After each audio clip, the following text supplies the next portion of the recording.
But now it's time to talk about another really hard and harrowing headline, which is what's happening in our nation's capital.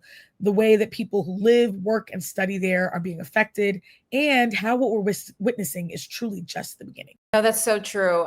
Because Trump has now announced plans to deploy the National Guard to Chicago, Baltimore, New York, and other cities, which just happen to be homes to some of the largest populations of Black and Brown people. Trump has been painting these cities as crime ridden and in the need of cleanup through brutal force, which is just the justification to use his power, overreaching power in those cities with police and soldiers. I think not, especially when many of those cities not only have a large Black and Brown population, but are oftentimes run by Black legislators. This feels like a reminiscence of the war on drugs that plagued our cities for decades, and people are still dealing with the repercussions of those policies. That's such a real comparison. And also, these are some major attacks on the unhoused, which is insane to come in the midst of an economic crisis that Trump has created and exacerbated. He's led rampant layoffs on a federal level, tariffs that are directly affecting consumers. And so all of this is making it so much harder for the average American to be on top of anything like their finances, their debt to income ratio, remaining in housing.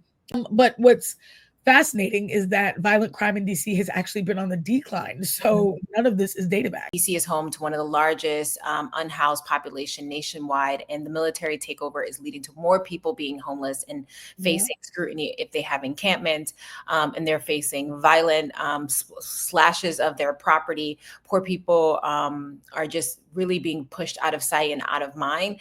More people are going to be unemployed because you simply have an economy that is not doing well for the vast majority of Americans, and thousands of people are being laid off every single month in this country. 100,000 Black women were laid off. So rather than addressing the root causes, which is keeping Americans on the decline and destitute, the conditions in DC and in other cities, Trump is leading into really his racism that has always existed, and his classism attacks on people that oftentimes leave those who are already vulnerable in marginalized positions, and even people with criminal records that will really impact the trajectory of their lives for years to come if we don't correct this.